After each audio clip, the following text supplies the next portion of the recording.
Good morning, everybody. We will discuss about exercise 12.6 of class 12 in mathematics. Question number 13 क्या discuss करेंगे? Question number 13 क्या हमारे पास?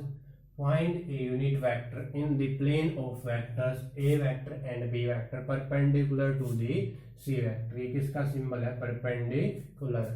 तो हमें क्या फाइंड आउट करना है? यूनिट वेक्टर फाइंड आउट करना है. Find unit vector. किस किस का यूनिट वेक्टर? दो वेक्टर का फाइंड आउट करते हैं, हमें पता है. तो एक वेक्टर क्या है? एक वेक्टर तो ये है जिसमें दोनों वेक्टर क्या हो रहे हैं? कंटेन. और ऐसा वेक्टर क्या होता है? A vector cross a b vector. और सेकंड वेक्टर क्या है? C vector. यानी कि इसके क्या होना चाहिए? परपेंडिकुलर. यूनिट वेक्टर एक तो इसका फाइंड आउट करना है, इन दोनों का क्या फाइंड आउट करना है? Unit vector. दो वेक्टर है, एक ये है एक ये है. स्टेटमेंट कैसे रीड करेंगे? हमें यूनिट वेक्टर निकालना है जिसमें क्या हो? ये दोनों वेक्टर कंटेन हो. उसका किसके साथ? To perpendicular to c vector. Perpendicular का मीनिंग क्या होता है? यूनिट वेक्टर इसके भी परपेंडिकुलर है और सेकंड वेक्टर जिसमें ये दोनों क्या हो रहे हैं? कंटेन. तो ए वेक्टर कंटेनिंग, हमें पता है a vector containing a vector and b vector क्या होता है?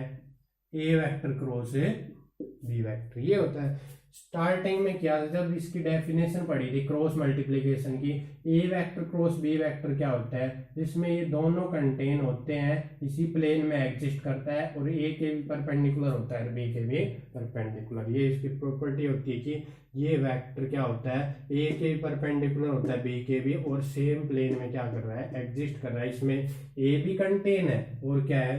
बी भी कंटेन है. तो ऐसा वेक्टर क्या हो जाएगा? A vector cross a b vector. तो फाइंड आउट कर लेते हैं.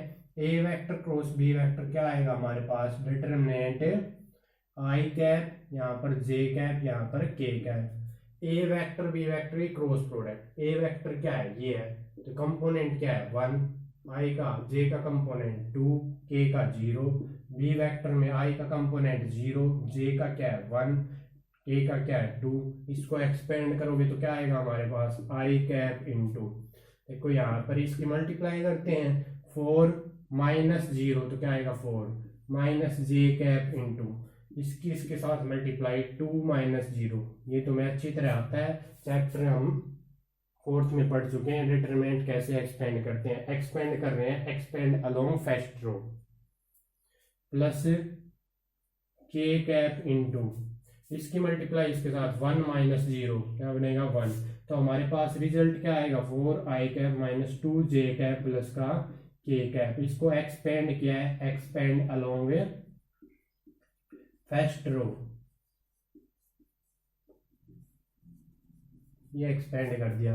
अब हमें यूनिट वेक्टर निकालना है इन दोनों वेक्टर का. यूनिट वेक्टर का क्या फार्मूला होता है? N cap equal to plus minus, ऊपर दोनों की क्या करते हैं? क्रॉस मल्टीप्लीकेशन, और नीचे उसके डिटरमिनेंट से क्या कर देते हैं? डिटरमिनेंट नहीं, उसके मैग्नीट्यूड से क्या कर देते हैं? डिवाइड कर देते हैं. ये मैग्नीट्यूड है इसका. दोनों वेक्टर का यूनिट वेक्टर निकालना है तो ऊपर दोनों की क्रॉस मल्टीप्लिकेशन, नीचे उन दोनों का मैग्नीट्यूड. अब ये फाइंड आउट करेंगे, इन दोनों वेक्टर की क्या फाइंड आउट करेंगे? Cross multiplication. क्या आएगी वो? ये चीज फाइंड आउट करें. इसको कैसे लिखेंगे? आई कैप जे कैप के कैप. फर्स्ट वेक्टर ये है, इसके कंपोनेंट लिख लो. ये वेक्टर है, इसके कंपोनेंट 4 माइनस 2, अगला कंपोनेंट क्या है? यहाँ पर 1 है. Second vector C vector, C vector के कंपोनेंट लिखो 2, अगला कंपोनेंट क्या है? 1, इससे नेक्स्ट है 2. इसको एक्सपेंड कर दो, एक्सपेंड अलोंग फर्स्ट रो. तो क्या आएगा हमारे पास? रिजल्ट है आई कैप इंटू इसके इसके साथ मल्टीप्लाई कर देंगे, -4 माइनस की 1. ऐसे ही करते हैं, इसकी मल्टीप्लाई इसके साथ माइनस इसकी से, तो -4 माइनस 1 क्या हो जाएगी? माइनस की 5. फिर आगे माइनस जे कैप इंटू इसकी इसके साथ मल्टीप्लाई करते हैं तो 8 और माइनस इसकी 2 क्या बनेगा? 6. ठीक है, 8 माइनस 2. आगे क्या लिखेंगे? प्लस के कैप, प्लस के कैप इंटू क्या आ जाएगा? 4 माइनस माइनस इसकी मल्टीप्लाई, तो 4 माइनस इन दोनों की मल्टीप्लाई -4, तो ये माइनस माइनस प्लस क्या हो जाएगी 8।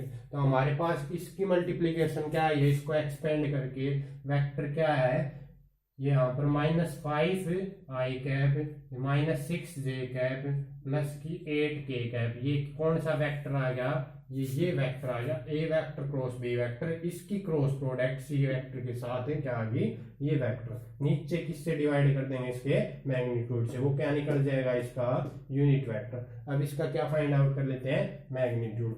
मैग्नीट्यूड कैसे फाइंड आउट करते हैं वो हमें पता है, क्या आएगा मैग्नीट्यूड, देखो इसका मैग्नीट्यूड निकाल रहे हैं, a vector cross b vector cross c vector का मैग्नीट्यूड, इस वेक्टर का मैग्नीट्यूड क्या आएगा, अंडर द रूट -5 का स्क्वायर 25, -6 का स्क्वायर 36, 8 का स्क्वायर 64।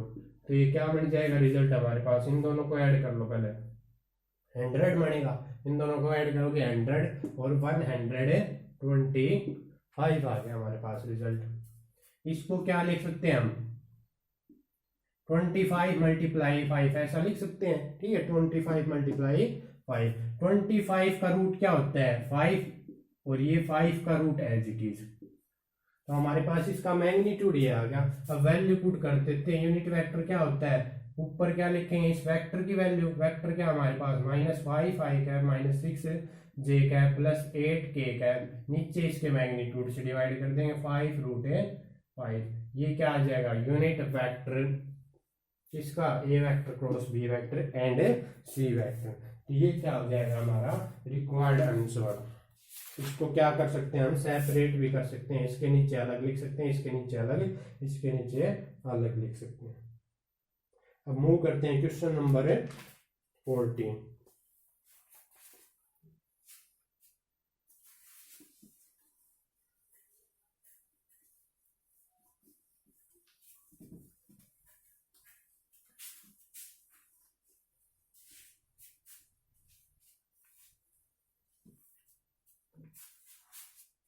क्वेश्चन नंबर 14 क्या हमारे पास,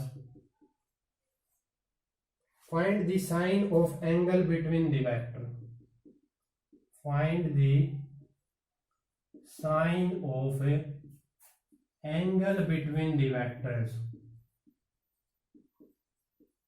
स्टेटमेंट को देखना, क्या फाइंड आउट करना है, ए वेक्टर क्या गिवन हमारे पास, फर्स्ट वेक्टर को ए वेक्टर मान लिया मैंने, i cap plus 3j cap, इसके दो पार्ट है, मैं फर्स्ट पार्ट करवा रहा हूँ, 3j cap plus 2k cap. Second vector b vector क्या गिवन है, 2i cap -4j cap minus का k कैप।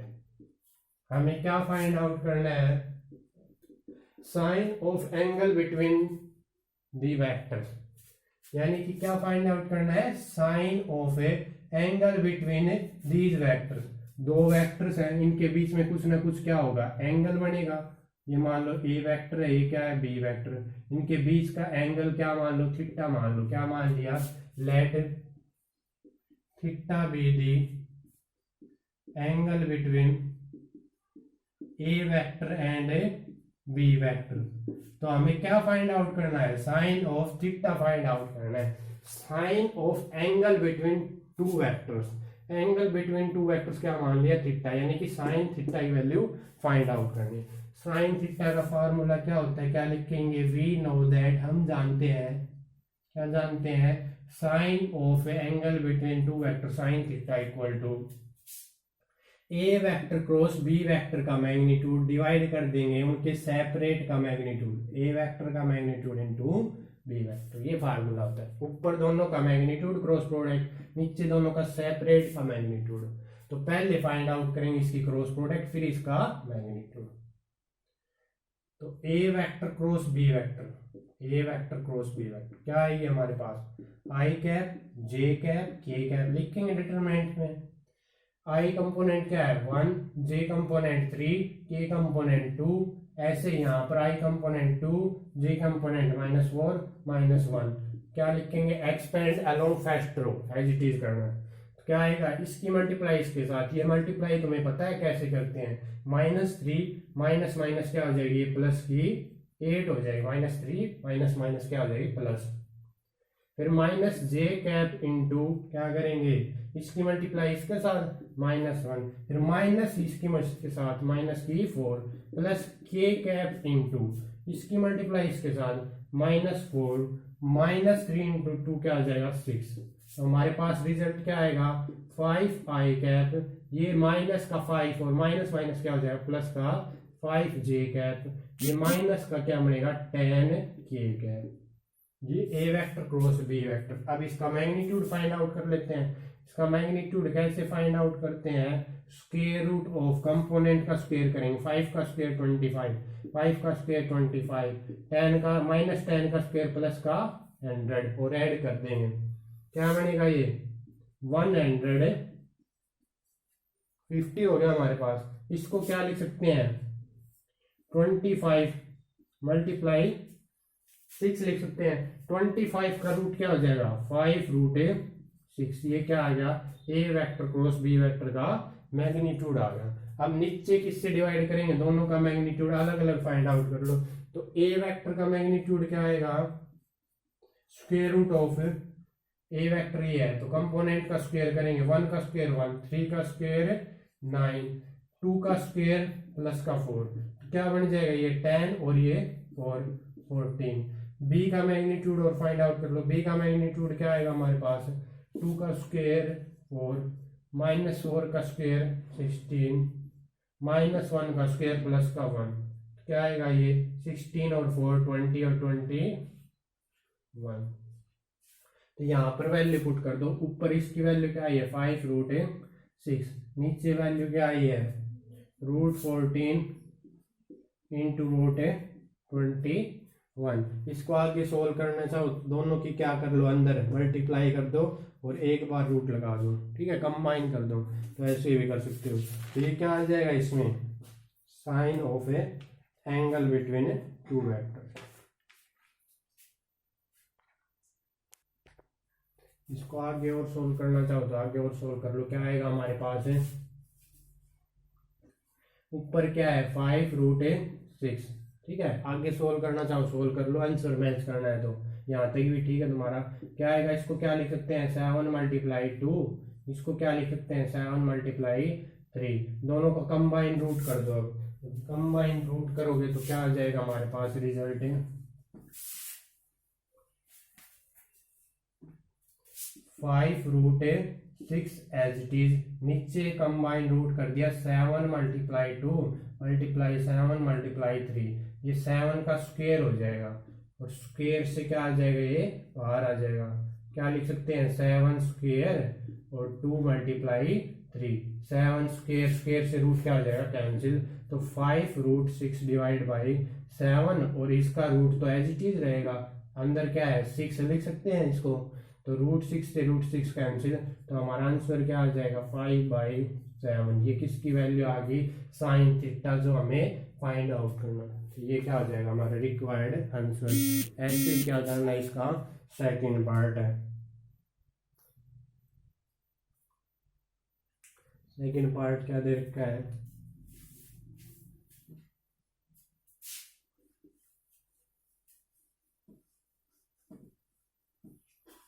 वेक्टर की वैल्यू चेंज होगी। इसके सेकंड पार्ट में क्या दे रखा है ए वेक्टर क्या गिवन हमारे पास है 3i cap plus j cap plus 2k cap. B vector क्या गिवन है 2i cap plus 2j cap plus 4k cap. हमें किसकी वैल्यू फाइंड आउट करनी है sine of angle between them. Angle between क्या मान लोगे थीटा मान लोगे ऐसे, तो उसका क्या फार्मूला आएगा a vector cross b vector का magnitude divide a vector magnitude into b vector का मैग्नीट्यूड। सेम ऐसे ही क्या है इसका सेकंड पार्ट है। ऊपर क्या करोगे पहले इसका क्रॉस प्रोडक्ट करोगे फिर इसका मैग्नीट्यूड फाइंड आउट करोगे, नीचे दोनों का सेपरेट का मैग्नीट्यूड से क्या कर देंगे डिवाइड। क्या करने हैं क्वेश्चन 14 हमारा कंप्लीट हो जाएगा, बाकी करेंगे नेक्स्ट, क्योंकि इससे आगे करने के लिए हमें कंसेप्ट पढ़ना पड़ेगा area of a parallelogram. Area of a parallelogram किसकी टर्म में क्रॉस प्रोडक्ट की टर्म में, इसकी टर्म में पढ़ेंगे इसका फार्मूला क्रॉस मल्टीप्लीकेशन की फॉर्म में। Area of a parallelogram. Previous class में हमने क्या किया था, कोई भी पैरेललोग्राम है उसका एरिया कैसे फाइंड आउट करते थे ज्योमेट्री में, बेस मल्टीप्लाई क्या होती थी, हाइट। लेकिन अब वेक्टर में किसकी हेल्प से फाइंड आउट करेंगे, क्रॉस मल्टीप्लीकेशन की हेल्प से। क्या होता है एरिया ऑफ पैरेललोग्राम, वो होता है a vector cross b vector का मैग्नीट्यूड। दो वेक्टर गिवन है, ठीक है, उनके लिए दो साइड लेके चलेंगे। पैरेललोग्राम ऐसी शेप होती है जिसकी क्या होती है, अपोजिट साइड्स क्या होती है, इक्वल एंड पैरेलल। ये क्या हमारे पास पैरेललोग्राम है, ये साइड इसके इक्वल होती है, इसके इक्वल होती है और पैरेलल होती है, ठीक है, अपोजिट साइड। अब ये ए वेक्टर मान लिया, ये साइड बी वेक्टर मान ली, तो इसका एरिया का क्या फार्मूला होता है, a vector cross b vector का मैग्नीट्यूड, ठीक है। ये क्या आ जाएगा इसका एरिया। ये कैसे आता है वो नेक्स्ट लेक्चर में पढ़ेंगे। इसका formula derivation of area of a parallelogram, formula ये होता है। इससे क्वेश्चन तुम कर सकते हो जिसमें क्या फाइंड आउट करना हो, एरिया ऑफ पैरेललोग्राम जिसकी टू एडजेसेंट साइड गिवन हो।